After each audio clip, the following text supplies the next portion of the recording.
بسم اللہ الرحمن الرحیم۔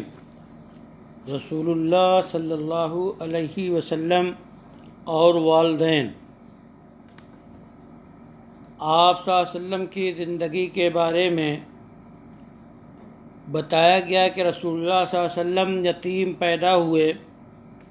آپ صلی اللہ علیہ وسلم کے والد ماجد عبداللہ کی وفات اس وقت ہوئی جب آپ صلی اللہ علیہ وسلم کی والدہ آمنہ دختر وہب حاملہ تھیں، اور آپ صلی اللہ علیہ وسلم کی والدہ ماجدہ کا انتقال اس وقت ہوا جب آپ صلی اللہ علیہ وسلم 6 سال کے تھے، اس لیے اس کا موقع نہ مل سکا کہ آپ صلی اللہ علیہ وسلم کا حسن سلوک والدین کے ساتھ کس طرح کا ہوتا۔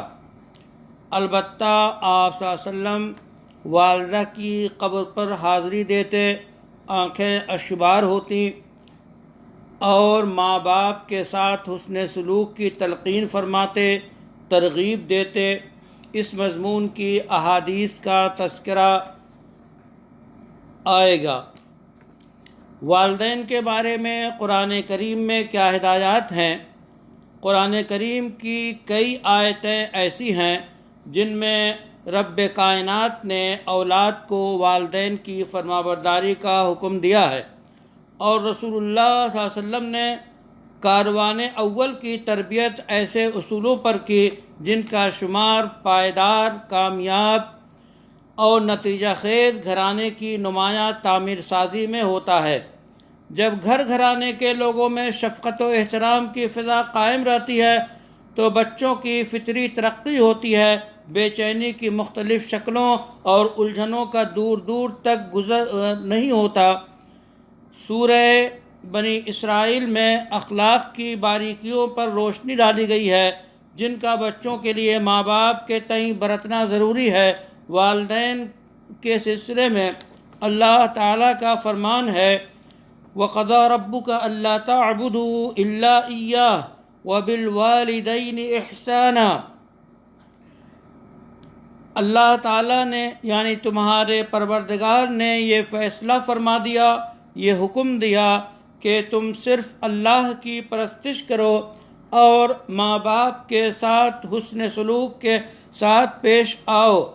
اگر وہ بڑھاپے کی حالت میں ان میں سے کوئی ایک یا دونوں تمہارے ساتھ ہوں تو ان کو ہوں تک نہ کہو۔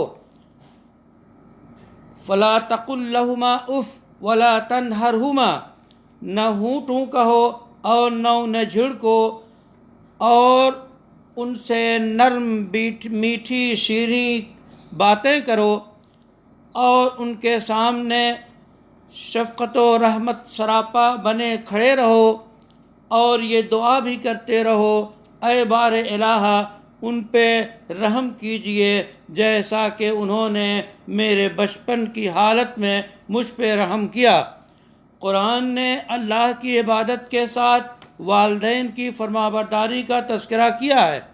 اللہ تعالیٰ نے فرمایا، وَاعْبُدُوا اللَّهَ وَلَا تُشْرِكُوا بِهِ شَيْئًا وَبِالْوَالِدَيْنِ إِحْسَانًا وَبِذِي الْقُرْبَى وَالْيَتَامَى وَالْمَسَاكِينِ، اور اللہ کی پرستش کرو، اللہ کے ساتھ کسی کو شریک نہ کرو، ماں باپ کے ساتھ حسن سلوک کرو، رشتہ داروں کے ساتھ، یتیموں کے ساتھ، مسکینوں کے ساتھ، پڑوسیوں اور قریبی عزیز پڑوسیوں کے ساتھ، اجنبی پڑوسیوں کے ساتھ اور مسافروں کے ساتھ، اور تمہارے دست نگر جو ہیں ان کے ساتھ۔ بے شک اللہ تعالیٰ پسند کرتا ہے اسی شخص کو جو بہتر ہوتا ہے، اور فخر اور کبریا اور اکڑنے والے کو ناپسند کرتا ہے۔ قرآن نے ان آزمائشوں کا تذکرہ کیا جو عیسیٰ علیہ السلام والا نبینا کو اللہ کی طرف سے پیش آئیں۔ اس ضمن میں عیسیٰ علیہ السلام والا نبینا کی والدہ کے ساتھ جس سلوک اور فرمانبرداری کا تذکرہ بھی فرمایا قال انی عبد اللہ آتانی الکتاب وجعلنی نبیا وجعلنی مبارکا اینما کنت وأوصاني بالصلاة والزكاة ما دمت حيا وبرا بوالدتي ولم يجعلني جبارا شقيا والسلام علی یوم ولدت ویوم اموت ویوم ابعث حیا۔ سورہ مریم کی یہ آیات ہیں جن میں کئی احکام دیے گئے۔ حضرت عیسیٰ اعلان کرتے ہیں کہ میں اللہ کا بندہ ہوں، اللہ نے مجھے کتاب یعنی انجیل عطا فرمائی ہے، اس نے مجھے نبی بنایا، اس نے مجھے جہاں بھی رہوں بابرکت بنایا، اس نے مجھے نماز کی، زکوٰۃ کی زندگی بھر تاکید فرمائی، اور اس نے مجھے اپنی ماں کا فرما بردار بنایا، اور مجھے بدبخت اور سرکش نہیں بنایا۔ مجھ پہ سلام ہو جب میں پیدا ہوا، جب میں مروں گا اور جب دوبارہ زندہ کیا جاؤں گا۔ والدین کے بارے میں احادیث میں بڑی ہدایات ہیں۔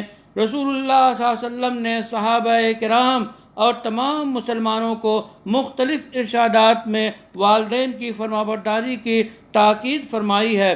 جیسے ایک صاحب آ کر آپ صلی اللہ علیہ وسلم سے پوچھنے لگے، میں سب سے زیادہ اچھے برتاؤ، نرمی، بھلائی، فرمانبرداری کا مستحق کسے سمجھوں؟ حدیث میں آیا کہ ایک شخص رسول اللہ صلی اللہ علیہ وسلم کی خدمت میں حاضر ہوئے اور پوچھنے لگے، میرے حسن سلوک سب سے زیادہ حقدار کون ہے؟ حضور اکرم صلی اللہ علیہ وسلم نے جواب دیا، آپ کی والدہ۔ یہی سوال اس نے دوبارہ کیا، اس کے بعد کون؟ تو آپ صلی اللہ علیہ وسلم نے پھر بتایا، تمہاری اماں جان۔ تیسری بار پھر اس نے یہی سوال کیا تو جواب میں آپ صلی اللہ علیہ وسلم نے پھر فرمایا، تمہاری امی۔ جب چوتھی بار اس نے یہی پوچھا تو آپ صلی اللہ علیہ وسلم نے جواب دیا، آپ کے والد۔ یہ روایت بخاری نے روایت کی ہے کتاب الادب میں، اور امام مسلم نے روایت کی ہے۔ آپ صلی اللہ علیہ وسلم نے بتایا کہ والدین کے ساتھ حسن سلوک اور تابعداری جنت کے اعلیٰ مراتب کے حصول کے لیے نمایاں اسباب میں سے ہے۔ آپ صلی اللہ علیہ وسلم نے فرمایا، الوالد اوسط ابواب الجنہ فإن شئت فضع ذلك الباب او احفظه۔ ترمذی میں یہ روایت موجود ہے کہ باپ جنت کا درمیانی دروازہ ہے، چاہے اسے کھودو چاہے اسے بچا لو۔ آپ صلی اللہ علیہ وسلم نے دو ٹوک انداز میں بتا دیا کہ تم والدین کے ساتھ جس قدر چاہو اس نے سلوک کر لو، پر ان کا حق اتار نہیں سکتے۔ ہاں، ایک صورت یہ ہے کہ اولاد ماں باپ کو کسی کے ہاتھ میں غلامی کی شکل میں پائے، بس خرید کر ان کو آزاد کر دے۔ آپ صلی اللہ علیہ وسلم فرماتے ہیں، لن یجزی ولد والدہ الا ان یجدہ مملوکا فیشتریہ فیعتقہ۔ ابو داؤد میں یہ روایت موجود ہے، کوئی اولاد والد کا بدلہ نہیں چکا سکتی، بس ایک صورت ہے کہ باپ کو غلام پائے تو خرید کر آزاد کر دے۔ ایک روایت میں ہے، حضور صلی اللہ علیہ وسلم نے بتایا، سارے گناہوں کی سزا اللہ ٹال دیتے ہیں، آخرت میں حساب ہوگا، لیکن 3 گناہوں کی سزا اللہ دنیا میں آخرت سے پہلے دیتے ہیں۔ ان میں سے ایک والدین کی نافرمانی ہے۔ فرمایا، کل ذنوب یؤخرہ اللہ منہا ما شاء الی یوم القیامت الا البغی وحقوق الوالدین او قطیعۃ الرحم۔ اللہ نے بندوں سے دعا قبول کرنے کا وعدہ فرمایا ہے، اس کے باوجود کچھ دعائیں ایسی ہیں کہ اللہ تعالیٰ انہیں بہت جلد قبول کرنے کی ضمانت لی ہے۔ ان میں سے ایک والدین کی بد دعا اولاد کے حق میں جب وہ ان کے ساتھ بدسلوکی کر رہے ہوں۔ آپ صلی اللہ علیہ وسلم فرماتے ہیں، 3 دعوات مستجابات لا شک فیہن، دعوت المظلوم ودعوت المسافر ودعوت الوالد علی ولدی۔ بخاری نے الادب المفرد میں روایت کیا کہ 3 دعاؤں کی قبولیت میں تو کوئی شک نہیں، مظلوم کی بد دعا، مسافر کی دعا، اولاد کے لیے والد کی بد دعا۔ اس سے بھی زیادہ ایسی روایات ہیں جن میں حضور صلی اللہ علیہ وسلم نے اولاد کو والدین کے ساتھ اچھا برتاؤ کرنے کی ہدایت دی ہے، ترغیب دی ہے۔ اسلام سلامتی کا مذہب ہے، اس کو عام کرتا ہے۔ والدین کے ساتھ اولاد کا کیا سلوک ہونا چاہیے، اس کا بیان قرآن آیات اور احادیث میں کیا گیا۔ صلی اللہ علی النبی الکریم وعلی آلہ وصحبہ اجمعین۔